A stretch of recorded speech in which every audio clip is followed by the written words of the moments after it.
Quel est le lien entre l'éducation que nous ont donnée nos mères et nos relations amoureuses? Est-ce que finalement ce que nous vivons dans tous les domaines de notre vie au demeurant pourrait-il avoir un lien avec le type de relation que nous avons eu avec notre mère? Bonjour à toutes et à tous, je me réjouis de vous retrouver dans cette nouvelle vidéo. Si vous ne me connaissez pas encore, je suis Bénédicte Anne, votre love coach depuis 2004. J'accompagne les hommes et les femmes qui souhaitent être heureux en amour à rencontrer directement la bonne personne. Et pour cela, je publie une vidéo par jour pour vous aider à mieux comprendre la psychologie des rapports amoureux et les nouvelles règles du jeu. Je m'occupe aussi accessoirement des couples et je suis généralement la dernière porte avant la séparation. N'oubliez pas de vous abonner à ma chaîne si vous ne l'avez pas déjà fait, vous trouverez le lien ci-dessous. Pour info, sachez que lundi 17 octobre, il y a une soirée tantra au Café du Pont-Neuf à Paris. Vous trouverez le lien pour vous inscrire ci-dessous. Et mercredi 19, j'anime un café coaching dans lequel je vais vous montrer comment je travaille et notamment à partir de cette série dont j'ai déjà parlé, le chemin de l'Olivier, parce que j'ai envie de vous montrer que tout ce que vous vivez est en lien avec des situations que vous avez déjà vécues. Pas forcément d'une manière transgénérationnelle, mais tout simplement, vous pouvez avoir vécu des situations douloureuses ou difficiles à un âge déjà avancé et ça peut complètement impacter votre vie amoureuse. Naturellement, ça peut être aussi beaucoup plus loin et beaucoup plus ancien dans la lignée des hommes, dans la lignée des femmes, il n'y a aucune règle. Enfin, si vous avez envie d'en savoir plus, si vous avez envie de mieux comprendre ces fameux enjeux et ces nouvelles règles du jeu amoureux, j'organise un webinaire, c'est gratuit bien sûr, dimanche 16 octobre à 20 h. Vous trouverez le lien ci-dessous.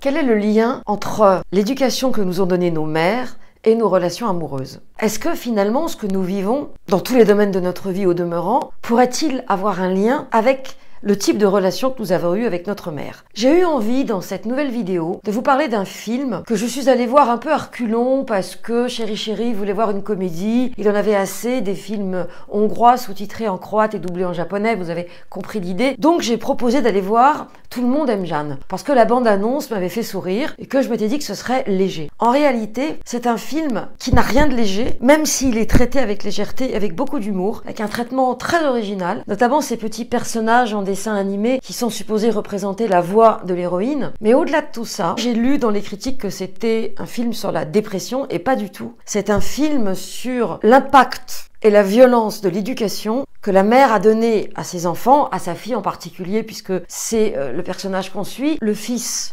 visiblement, a l'air d'être en couple avec un enfant. En tout cas, on n'a pas vu de femme, mais on a l'impression que lui, il va à peu près bien. Et Jeanne vient de se casser la figure dans son boulot, et bien sûr, est célibataire sans enfant, à un âge où, tic-tac, tic-tac. Le point de départ, c'est que la mère ne cesse d'appeler sa fille et la fille ne répond pas. Et là, je vous renvoie à la vidéo sur le thème « Qu'est-ce qui se serait passé si je n'avais pas fait ceci ou si j'avais fait cela ?» Ce qui crée évidemment des culpabilités énormes et des regrets infinis. Attention spoiler, la mère va donc se suicider à la suite de ces appels auxquels la fille n'a pas répondu. Toute l'histoire du film va être constituée de flashbacks dans lesquels on va voir celle qui était Jeanne face à une mère qui est très particulière, c'est Marthe Keller qui joue avec son délicieux accent suisse-allemand, une femme magnifique, grande actrice. Et Marthe Keller était un personnage avec des obsessions, avec des rigidités, et surtout avec comme caractéristique d'avoir été une mère tellement spéciale qu'elle ne remplissait pas les attentes de sa fille. Tous les flashbacks nous ramènent à des images d'enfance dans lesquelles la gamine est en attente et en admiration devant cette femme, Marthe Keller, mais elle n'obtient pas de réponse. Je ne vais pas rentrer dans les détails,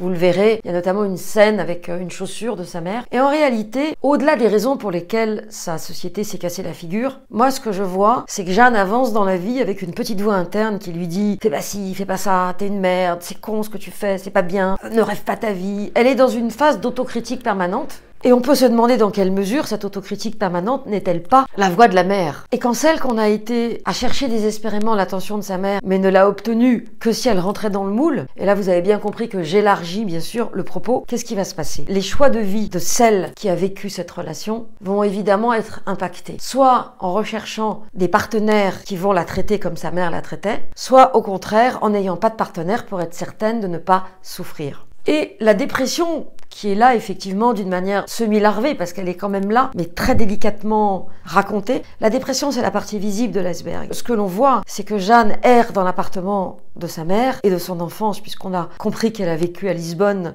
et qu'elle est allée au lycée français, donc elle a passé des années là-bas. Et dans cet appartement, tous les souvenirs remontent, au point qu'elle croise sa mère à plusieurs reprises, telle une apparition. Un fantôme. Moi, ce que je vois, c'est que le suicide de la mère est comme une espèce de rétorsion à l'égard de sa fille. Tu ne me parles pas, tu ne m'entends pas, j'ai besoin de toi, tu n'es pas là pour moi. Eh bien, très bien, je pars. Et vous allez me dire que c'est pas si simple.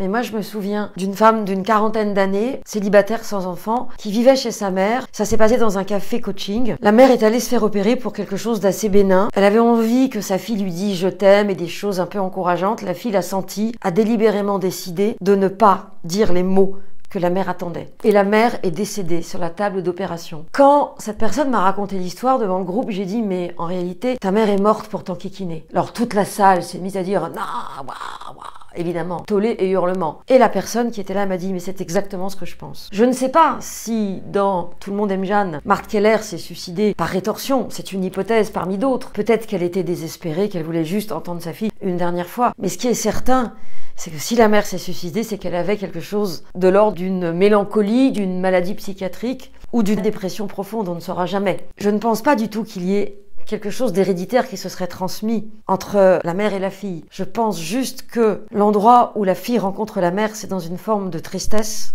La façon dont la mère éduque les enfants montre qu'elle a besoin de beaucoup de rigidité pour pouvoir avoir un cadre. Tout cela n'est que supposition. Pour autant, ce qui me vient, c'est que chaque fois qu'il y a une mélancolie, une tristesse, des événements dramatiques comme celui-là, il y a souvent des signes avant-coureurs qui n'ont pas été vus, qui n'ont pas été entendus, qui n'existaient peut-être pas. Il n'y a aucune règle. Mais ce qui est certain, c'est que quelle que soit la manière dont une fille a été élevée par sa mère, sa maman, comme disent les Belges, parce que les Belges parlent de leur maman, quand nous en France on dit ma mère, mon père. Et quand quelqu'un de français me dit ma maman, mon papa, j'ai tout de suite une espèce de réaction en me disant tiens, qu'est-ce qu'il y a derrière tout ça? Alors donc, l'impact des mères sur les choix professionnels, amoureux, amicaux ou de vie tout simplement des enfants, là j'étais centrée sur les filles à partir du film, mais des enfants en général et des filles en particulier, ne répond à aucune règle et même si chaque personne est différente, ce qu'on peut dire, c'est que oui, que l'on fasse comme ou que l'on fasse contre, nous n'avons fait que nous positionner par rapport à ce que nous avons connu, à ce qui nous a été transmis, et il y a des choses que nous n'allons pas inventer pour une raison très simple,